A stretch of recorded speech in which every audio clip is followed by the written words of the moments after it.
Invitado el doctor Alfonso Zambrano Pasquel. Él es penalista y máster en Derecho Constitucional. Vamos a conversar los próximos minutos con él. Y el tema que vamos a tratar, o los temas que vamos a tratar, es salida del ex vicepresidente Jorge Glass y la pugna de poderes que existe en el Consejo de Participación Ciudadana y Control Social. Doctor Alfonso Zambrano Pasquel, un gusto tenerlo de nuevo acá en Ecuador en Directo. Bienvenido. Hola, Jaime. Buenos días. Gracias por la posibilidad de conversar, por lo menos en principio, sobre estos dos temas. Mire, el ex vicepresidente Jorge David Glass Espinel ha sido víctima de un secuestro institucional, y digo por qué. Porque él desde diciembre del año 2020 tenía derecho a una suerte de salida anticipada de la cárcel, llámenle prelibertad. ¿Por qué? En razón del cumplimiento efectivo de la condena. Hay que recordar que no está preso un mes o 2 meses o 6 meses. Cumplió 5 años secuestrado en cárceles ecuatorianas. Ha habido el lawfare, la guerra jurídica ha sido enorme, básicamente contra Jorge Glass Espinel. Como yo digo, cuando miramos indicadores, ¿cuánto se cree en la justicia ecuatoriana? Apenas un 8%, tomo indicadores de market. En la asamblea, un 9%, en la policía el 10%. Ni siquiera me voy a referir a indicadores de confianza o credibilidad en la gestión del gobierno. Luego van a decir que la idea de la invitación fue hablar mal del gobierno. No, aunque se lo merezca.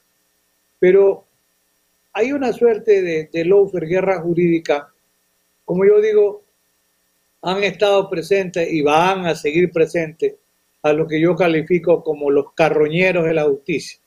La justicia ecuatoriana es un cadáver insepulto,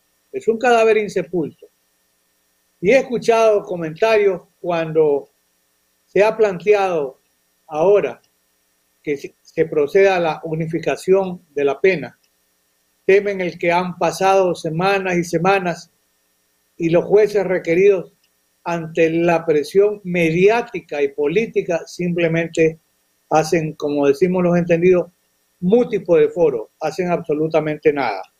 Entonces, ¿qué acontece? He escuchado voces incluso histéricas diciendo que había que acumular las penas. Por ahí alguien mencionó una sentencia del Tribunal Supremo Español, que me parece que es del año 2016. Sí, pero descontextualizan la situación en Ecuador. Y en España, en el momento en que se acumula la condena, era porque estaba vigente el sistema de acumulación. Pero para que las ideas queden claras, en Ecuador teníamos un sistema penal y penitenciario vigente al tiempo de los hechos que se le imputan al ciudadano Jorge Glass Espinel. Todo lo que fuese en ese contexto favorable tenía que ser aplicado. Y en el Código Penal anterior y en el Código de Ejecución de Penas no existía la acumulación de las condenas. Esa acumulación de las condenas se produce con el Código Orgánico Integral Penal. Yo no sé si quienes afirmaron que procedía la acumulación lo hicieron por ignorancia, lo cual no es aceptable porque incluso proviene de alguien que dice que es profesor o profesora de Derecho Penal. Entonces es una manifiesta mala fe, porque el Código de Orgánico Integral Penal ahora sí prevé el sistema de acumulación cuando hay un concurso de delitos. Cuando hay una colisión entre un sistema normativo vigente en un momento dado y un sistema normativo posterior y hay contradicción porque el uno contemplaba la unificación y el otro contempla la sumatoria o la acumulación, ¿qué debe hacerse ante esta contradicción? El principio de favorabilidad.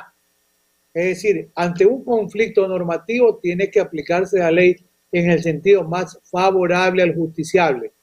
Pero eso no lo han querido entender ni algún profesor de derecho penal, ni alguien que incluso veo que estudió en España y por eso cita la jurisprudencia española. Sí, pero vea si es aplicable. Porque mañana alguien puede sacar la jurisprudencia alemana, sí, pero veamos si es aplicable para el caso concreto. Entonces, reafirmo lo dicho hace un momento. Aquí procede la unificación de la condena, que es una pena única. La pena mayor absorbe a la menor. Hasta hoy, los jueces de garantías penitenciarias en el país son indolentes y buscan subterfugio, le echan la culpa al SNAI, pero en definitiva no se procede a la unificación. ¿Para qué? Para dar paso a un régimen de semilibertad o libertad controlada o anticipada. El gran argumento fue el caso Zingue. El caso Zingue se les desplomó, porque primero allí nunca hubo perjuicio para el Estado ecuatoriano. Los indicadores revelan que más de 600 millones de dólares había ganado en cierto tiempo la explotación petrolera. Uno, dos, los que hicieron ese informe de manera malintencionada ni siquiera eran expertos en el tema petrolero.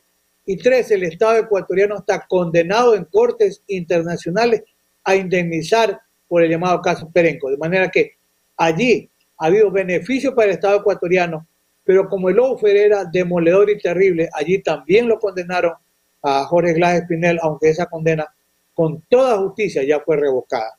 La situación es que hoy los jueces de garantía... Estamos hablando del caso Zingue. Claro, el caso se declaró nulo, pues. Claro. Y el Estado está condenado a pagar 11 millones de dólares. Es que ese caso ya está anulado, pues. No tiene que pagar nada. Pues. Es una perversidad porque, mire, cuando tiene que hacerse una reparación es en función del daño causado en general, pues. O si el Estado ganó una explotación petrolera en el caso Zingue. Pero en un arbitraje ha ganado la empresa al Estado, que tiene que pagarle los 11 millones de dólares. El Estado tiene que indemnizar a la empresa. Exacto. ¿Cómo le puede cobrar a alguien una indemnización aquí cuando el Estado ha ganado y tiene además que reparar el agravio? Y en el tema reciente, en esta, como yo digo, los carroñeros de la justicia van a seguir revoloteando. Pero, doctor, ellos actúan no solamente la justicia, sino también el famoso lawfare o el hinchamiento mediático que le están haciendo a un grupo de dirigentes políticos. Claro, y mire, eso además es revictimizar a quienes son destinatarios del lawfare. Pero no, mire, no hay mal que dure 100 años, decían las abuelas, y es cierto. Hoy un juez ha tenido el valor de otorgar una medida cautelar autónoma. Mire, el sistema interamericano de derechos humanos, la Corte Interamericana en el año 2005 resolvió el caso Fermín Ramírez versus Guatemala. A Fermín Ramírez lo habían condenado a pena de muerte y la Corte Interamericana dictó medida cautelar y no se lo ejecutó. Porque la medida cautelar tiende a evitar la consumación de un hecho que se está dando. Tiende a frenar el ejercicio abusivo del poder. Que aquí en Ecuador también, Carminiani Valencia versus Juez de Durán, del año 2009, la Corte Constitucional de aquel entonces dictó una medida cautelar que impidió que continúe el procesamiento y finalmente le dieron la razón a Carminiani Valencia porque él había anunciado pruebas que no se habían practicado. Consecuentemente, se declaró allí la imposibilidad de continuar mientras la prueba no se practique. O sea, hay referentes de la importancia de las medidas cautelares en Ecuador y en el sistema interamericano de derechos humanos. ¿Qué es lo que se hace con una medida cautelar? En el fondo, son 5 años de cumplimiento efectivo de condena. Y la medida cautelar dice, a ver, hay que cesar esta afectación. Hasta incluso que se resuelva por parte de un juez de garantías penitenciarias este tema que está pendiente. La medida cautelar es provisional y tiende a ¿qué? A impedir la continuación de una afectación. Provisional quiere decir que tiene que unificarse la pena. Eso es lo que está pendiente. Ahora, claro, pero tampoco tiene un tiempo perentorio, ¿no? No. Puede ser un año, 2 años. Mientras no sea declarada sin lugar Ahora, ¿Y quién puede revocar esa medida cautelar? no hay recurso, o sea, no se puede apelar. Pero la Ley Orgánica de Garantía Jurisdiccional y Control Constitucional prevé la posibilidad de que se plantee primero un recurso horizontal de aclaración y ampliación que no va a prosperar. También prevé la posibilidad de que se plantee la revocatoria. Pero el gobierno ya ha dicho que va a buscar los recursos, va a apelar, e incluso dijo el propio ministro de Gobierno a través de un comunicado que van a coordinar con el procurador para apelar esta decisión del juez. Ahora, este juez lo están descalificando por todo. Ayer estaba viendo declaraciones del señor Villavicencio tratando de descalificar la actuación del juez e incluso ya lo ha investigado al señor juez. No sé cuál es la bronca que tiene con el señor Glass, pero en todo caso él busca descalificar a todo el mundo. Eso es parte del lawfare. Esa guerra jurídica que no es honesta, que es deshonesta, que busca incluso académicos, que crea en audiencia social una sensación como que las cosas están mal o que no procedían. La medida cautelar está prevista y en la condición que tiene hoy de ser una medida cautelar autónoma. Ya veremos si lo embarcan también al reciente procurador también en esta disputa, donde ya antes, desde la propia Presidenta de la República, recordemos que surgió la voz de supuesta protesta de decir que iba a impedir que se cumpla con la libertad del ciudadano Jorge Glass. Ahora ya no ha hecho ninguna declaración el presidente, pero parte de esta tramoya perversa se está instrumentando. Hasta tanto el juez de garantías penitenciarias que tendría ya que haberle dado, ¿verdad?, ese derecho o ese beneficio, que además, miren, unos son los sustitutivos a la prisión preventiva y otros son las medidas sustitutivas a la privación de la libertad que están también en la Constitución Política del Estado Ecuatoriano en el artículo 77 y que hasta ahora tampoco se aplican. O sea, hay dos mecanismos. Uno es de la libertad anticipada o la prelibertad, tema que está en trámite y que no es despachado simplemente porque hay presiones políticas dirigidas hacia los jueces de ejecución penitenciaria.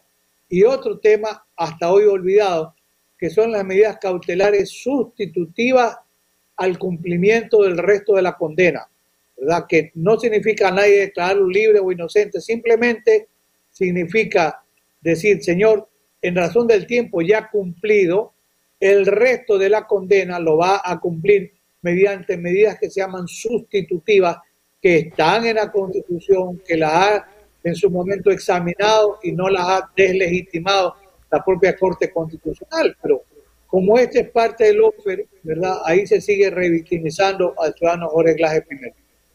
Ahora, ¿qué limitaciones tiene esa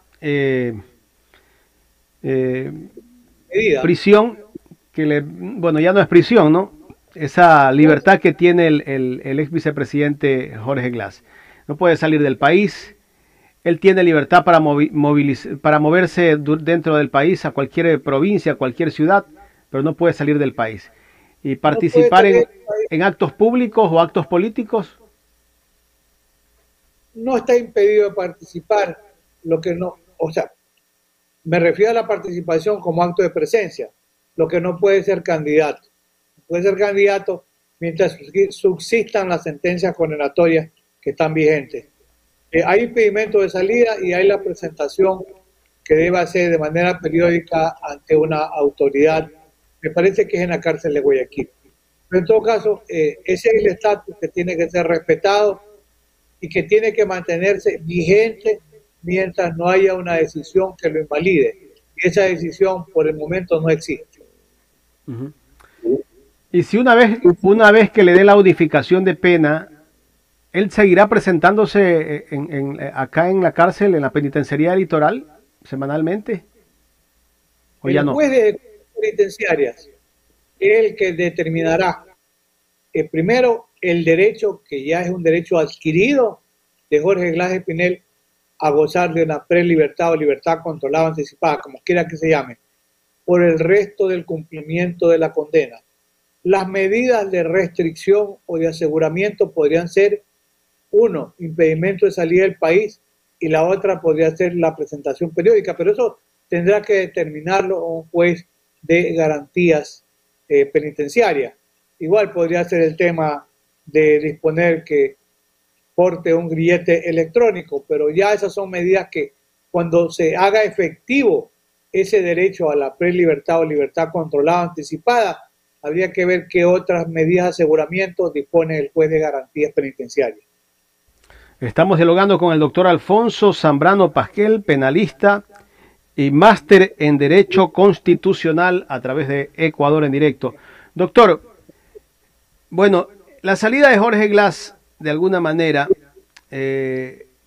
podría fortalecer el tema político para la Revolución Ciudadana, porque si bien es cierto, Rafael Correa no está acá, en este momento que sale Jorge Glass, ya tienen como quien dice un segundo líder que puede manejar un poco el tema político, no en actos públicos, pero indirectamente podría manejarse un poco esa parte, ¿no?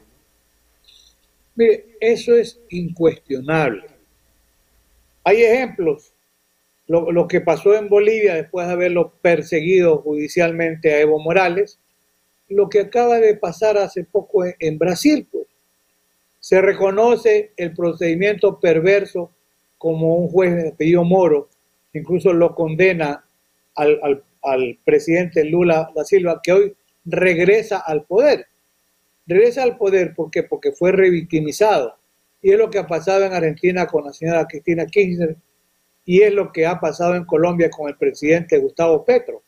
Es decir, este proceso de victimización y de lawfare jurídico, ¿verdad? Lo que hace es revictimizar a los destinatarios. Y hace poco, dos notables juristas visitaron Ecuador, el profesor Eugenio Raúl Zaffaroni y el ex juez y jurista académico español Baltasar Garzón. Ambos coincidieron en un aspecto, que el caso Soborno, la condena fue sin pruebas, sin pruebas. Y sobre el caso Soborno, hoy una gran editorial latinoamericana, como es la editorial del Grupo Ibáñez de Colombia, está publicando la segunda edición del libro del cual yo soy el autor. Lo examinaron, lo revisaron y dijeron, sí, es un libro que constituye un precedente sobre lo que es el abuso del poder político cuando se incrusta en la administración de justicia. Esas son las realidades y por supuesto que esto fortalece al sector político al que pertenecen tanto el expresidente Correa como el ex vicepresidente Jorge Glass. Sin duda, en el momento de las elecciones ya veremos la respuesta y esta revictimización seguramente tendrá réditos a favor de quienes han sido revictimizados. Ya yendo a la recta final de este tema, porque nos falta el otro, doctor, dentro de todos los juicios y sentencias que ha tenido Jorge Glass, las dos sentencias, ¿le encontraron algo a Jorge Glass? ¿Hay tal vez cuentas donde le encontraron dinero? ¿Cómo los jueces lo sentencian? ¿En base a qué? ¿En base a pruebas, documentos, supuestos? Porque si yo soy culpable de algo, debo tener algo que me llevé, pues, ¿no? Si yo me llevé 10 millones de dólares, debe haber una cuenta donde yo deposité ese dinero. Mire, claro, usted toma como ejemplo el caso contra el ex contralor Carlos Poli. Él se llevó una tonelada de dinero que Odebrecht le entregaba y lo hacía con Cienciado Santos, que también es un capítulo aparte en esto que yo llamo el quinto jinete del apocalipsis, que es la corrupción. Pero claro, Poli llevó dinero a Panamá, creyó que estaba seguro, lo transfirió a Estados Unidos, compró propiedades. Entonces el blanqueo de dineros fue probado una vez que transfirió recursos cuyo origen no podía justificar y compró propiedades. Ahora, en Ecuador, ambos casos, el de asociación ilícita y el caso sobornos, han sido sustanciados y hay condenas sin pruebas. Y en ambos casos, lo interesante del tema, que no hay que perder la óptica, es que la Fiscalía General del Estado ecuatoriano dejó en la impunidad la actuación de José Concienciado Santos el cancerbero del infierno, como yo le digo, que era el representante de Odebrecht en Ecuador. Es decir, se condena por asociación ilícita, que es un tipo penal de peligro abstracto, donde basta la unión de algunas personas para insinuar la posibilidad de cometer delitos, y eso sería asociación ilícita, que es una figura penal que es repudiada porque es todo y es nada. Es decir, ahí no hay la prueba de un centavo de dinero. Además, si hubiese habido un acto de soborno, de cohecho, tendría que responder el que da y el que recibe, el extraneus, que teóricamente sería Concienciado Santos, por ejemplo, en el tema del excontralor Carlos Poli, y el intraneus el que recibía el dinero. Pero como había un compromiso y hay un compromiso de impunidad en Ecuador, tanto con respecto a Odebrecht, que hasta ahora no devuelve un centavo, y con Concienciado Santos. Por eso es que se arma una tramoya por asociación ilícita, se asume la figura de la cooperación eficaz, que significaba el mínimo de la condena en un 10%, o sea, pero no podía ser absuelto. Pero él se lo dejó libre, violando el procedimiento. Y en el caso soborno, si se dice que en el año 2013 habría entregado 2.5 millones de dólares y en el 2014 2.6 millones 100 mil, quien habría entregado el dinero era Concienciado Santos, pero Concienciado Santos no fue procesado en el caso soborno, y ahí hablo con conocimiento suficiente porque yo era, como digo, el artillero mayor en ese caso, se pidió la ampliación del testimonio con un interrogatorio muy claro: a quién le dio el dinero, cómo lo transportó, de dónde surgía ese dinero y quiénes eran los beneficiarios. Y allí Fiscalía y jueces hicieron oídos sordos, se retroalimentó la impunidad de Concienciado Santos y de Odebrecht para llegar a una condena en el caso soborno sin pruebas. Por eso digo, hay una patente de impunidad generada en Ecuador en ambos casos para favorecer a Concienciado Santos, que en el fondo era la cabeza visible de Odebrecht. Doctor, este caso de Odebrecht y de todos los juicios que le han instaurado tanto a Rafael Correa como a Jorge Glass, en el momento que ya llegue a cortes internacionales, estos casos tal vez se pueden caer. Sí, definitivamente, pero hay algo más que no hay que olvidar. ¿Qué se puede hacer en Ecuador? Porque hasta hoy no se procesa a Odebrecht o a los directivos de Odebrecht. Lo digo ahora, lo repito, en mi cuenta en YouTube hay subido videos de hace 3 o 4 años. Yo he sostenido y sigo sosteniendo que debe haberse iniciado un proceso en Ecuador por delincuencia organizada contra Odebrecht, imputando fundamentalmente a don Norberto Odebrecht, que es el tercero en la dinastía de Odebrecht. Si eso se hiciera en Ecuador, tenga la seguridad que Ecuador va a conseguir acuerdos reparatorios. Estados Unidos le impuso una multa a Odebrecht por haber utilizado bancos norteamericanos en este proceso de corrupción de 2.600 millones de dólares en diciembre del año 2016. En Brasil, utilizando la ley de extinción de dominio, la ley de leniencia, Odebrecht, Andrade Gutiérrez y OAS, entre otras grandes constructoras, han llegado a acuerdos reparatorios en Brasil por más de 3.000 millones de dólares. Y Odebrecht no quiebra, sigue construyendo en Estados Unidos. Pero Ecuador es el único país que no ha conseguido nada de Odebrecht. O más bien Odebrecht consiguió todo, porque Odebrecht goza de impunidad. Pero como dije hace un momento, no hay mal que dure 100 años. Cuando cambien autoridades, hay un procurador, una fiscalía general, una contaduría, etcétera, independientes, imparciales, con conocimiento y probidad, seguramente se va a procesar a Odebrecht. Y una vez que Odebrecht sea procesada, tenga la seguridad que Ecuador podrá ser resarcido y reparado por el ingente agravio económico que le ha inferido Odebrecht.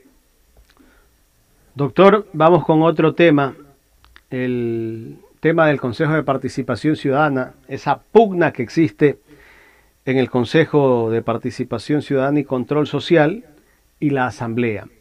¿Qué hacer con todo esto que está pasando? Primero, yo no sé si es que la justicia está metiendo las manos donde no tiene que meterlas, porque está metiéndose en la función legislativa. ¿Hasta qué punto? ¿Qué debe hacer la Asamblea? No sé si la Asamblea o tal vez el Consejo de la Judicatura para evitar pues de tantas acciones de protección o medidas cautelares que se dictan para evitar de que la Asamblea pueda cumplir con su función. Lo que pasa, Jaime, que dijo el Consejo de la Judicatura, pero el Consejo de la Judicatura se mantiene en vida con saliva, en cualquier momento se va.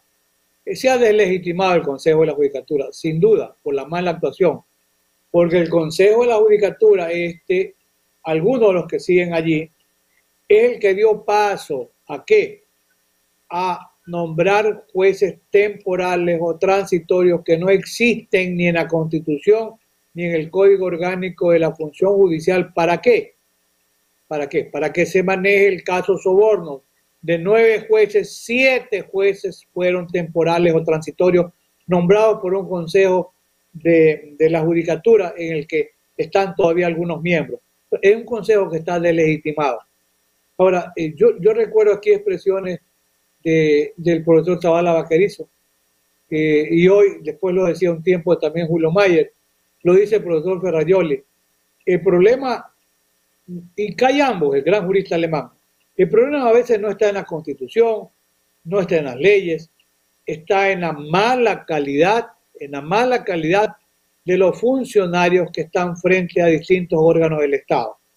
Porque per se, cuando se crea el Consejo de Participación Ciudadana y Control Social, se pensó que era una manera de sacarle, como alguna vez decía el doctor Héctor Romero Parducci, las pezuñas a la Administración de Justicia, evitando que la Asamblea se apodere de la designación de funcionarios del más alto nivel.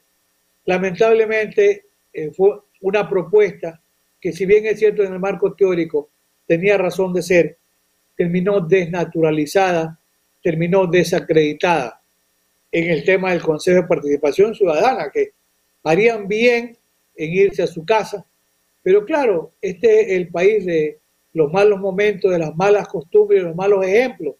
Unos corren a buscar medidas cautelares, corren a presentar acciones constitucionales que per se no son malas.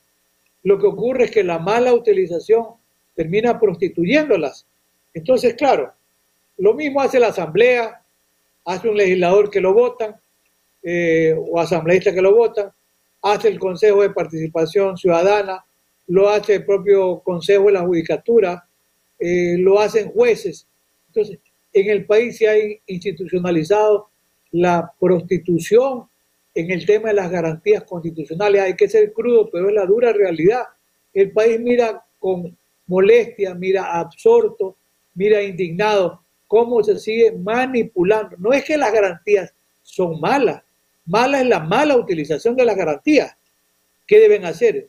Debieran irse todos a sus casas y, por favor, no hay que volverse a equivocar cuando se hagan la designación de quienes deban reemplazar a este Consejo de Participación Ciudadana y Control Social, y pasará lo mismo en el momento en que haya que designar a nuevos asambleístas, porque en las circunstancias actuales cada día pierde credibilidad la Asamblea y el ejercicio del poder político en el Ecuador. Esa es la dura y penosa realidad, estimado Jaime. Doctor, muy buenos días. Claro, le saluda.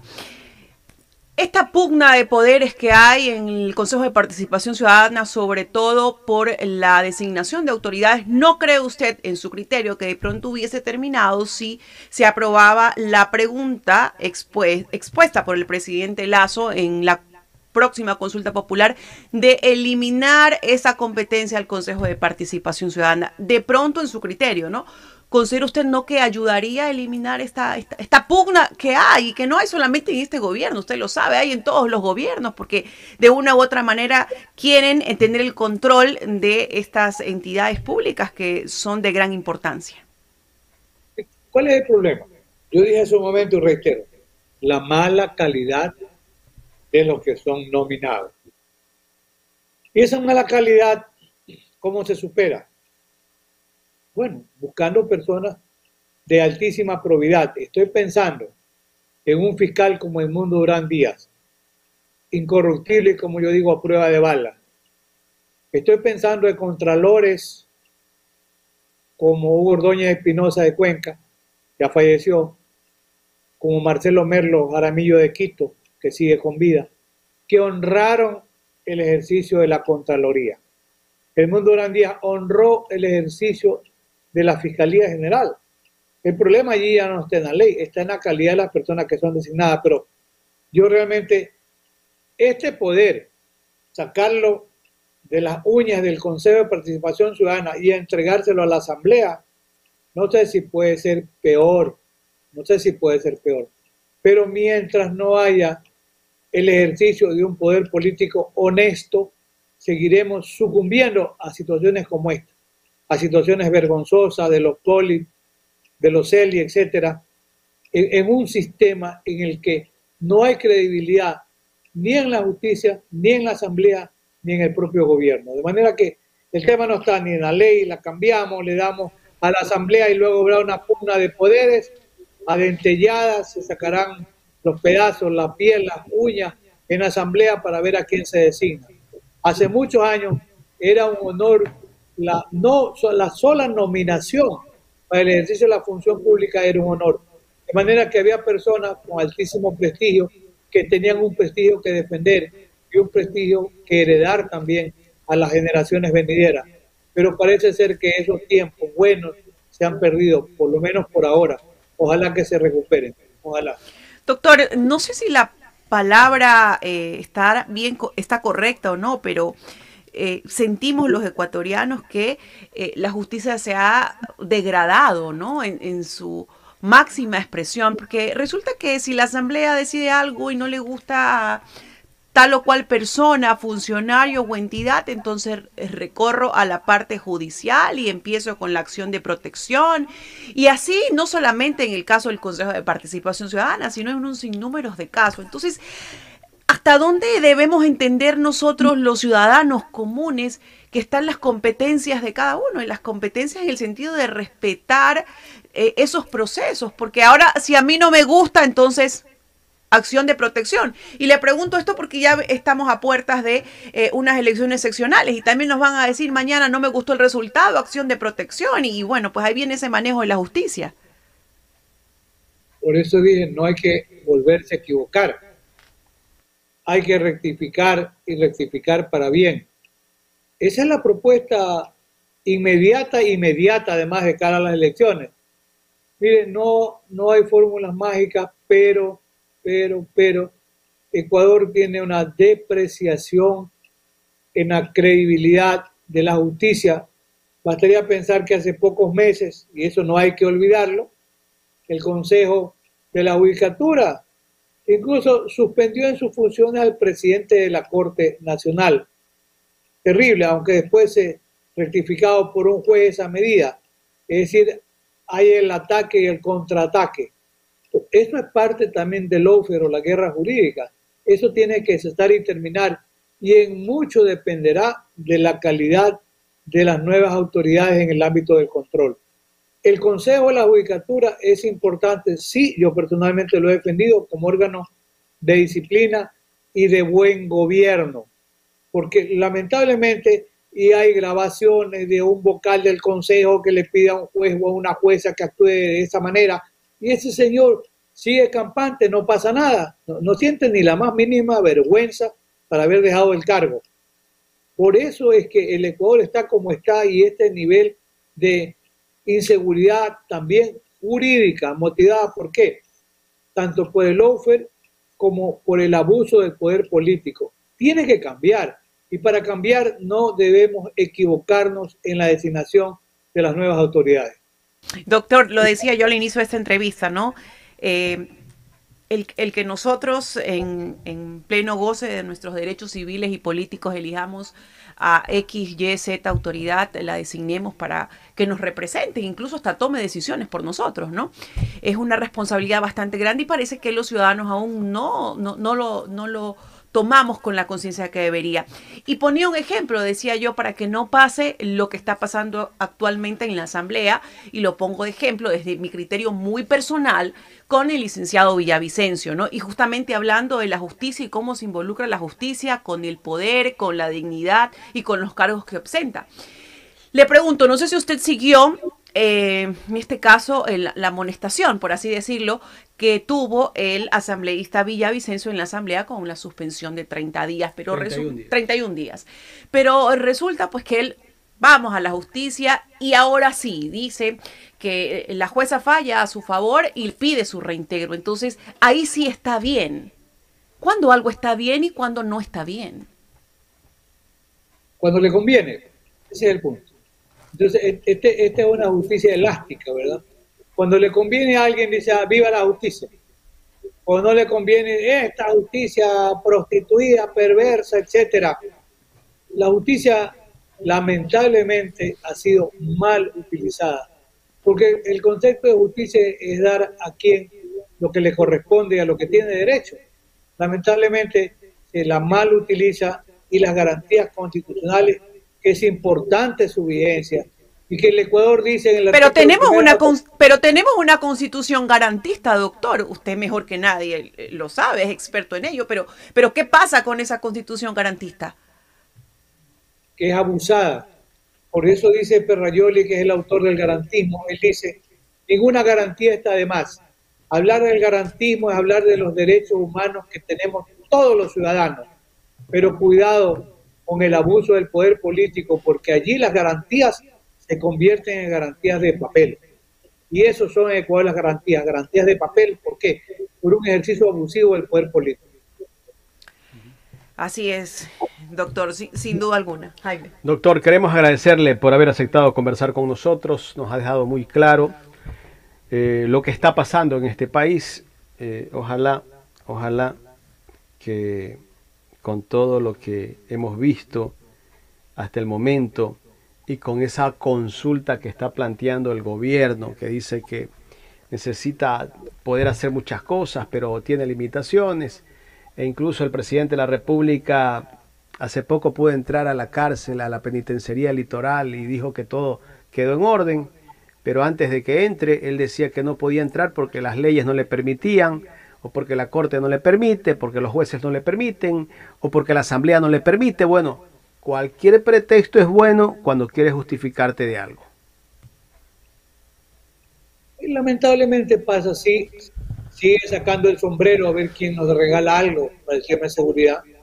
Israel no nos va a regalar nada, nos va a cobrar por asesoría y por venta de armas. Estados Unidos tampoco nos va a regalar nada. Recuerden que se hizo el papelón y ridículo además de ir a decir que bueno, se va a implantar en Ecuador o el plan Ecuador similar al plan Colombia, sobre eso hemos comentado bastante. Pero bueno, el Ecuador dice que no tiene recursos, ¿sí?, para implementar, y se habla de al menos 5.500 millones de dólares. Yo voy a repetir lo que he dicho en otros programas y en otras entrevistas.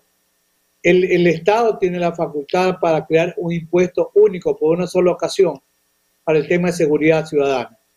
Ese impuesto no debe preocupar a los que no tienen porque no van a pagar nada. Al señor de la tienda él no va a pagar nada. Al que tiene más tiene que pagar más. Y no hay que ponerle un tope. Porque como yo digo, el señor que tiene muchos recursos, 3, 4 casas en San Borondón, 2 departamentos en Salinas, 2 en Miami, y donde quiera que fuese, bueno, esa persona tendrá que pagar una proporción mayor. Y además, la gran propuesta es lo que pague como contribución para este impuesto único para seguridad ciudadana debe ser descontado del pago del impuesto a la renta. De manera que si tiene que pagar 2 millones de impuestos a la renta, 1 millón va para el tema de seguridad y otro millón va para el señor Estado. Esta sería una respuesta racional y entendible y es factible además. Doctor, nos quieren hacer creer que el Ecuador no tiene recursos, pero el año pasado, en el 2021, este gobierno condonó entre intereses y multas de impuestos a las grandes empresas, 6.638 millones de dólares.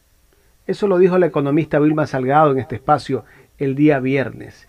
Y en 4 años, del 2018 al 2021, condonaron entre deudas y todo lo que hicieron a los grupos empresariales más grandes de este país, cerca de 30.000 millones de dólares. Con ese dinero, ¿usted no cree que el Ecuador tiene para mejorar la salud, la educación, dar seguridad? Sin duda, Jaime. Tal vez habría que poner una suerte de rótulo, ¿no? Para que no se olvide y no se repita. Ahora sí sabemos el día que se jodió Ecuador. Ahora sí sabemos cuándo se jodió Ecuador. Por esas condonaciones, esos 30.000 millones de dólares, los 6.000 millones de dólares, y se sigue incluso alimentando la caja de ahorro para poder pagarle a los chulqueros internacionales. Por eso está jodido el Ecuador. Muchísimas gracias, doctor Alfonso Zambrano Pasquel. A ustedes, gracias también. Buenos días.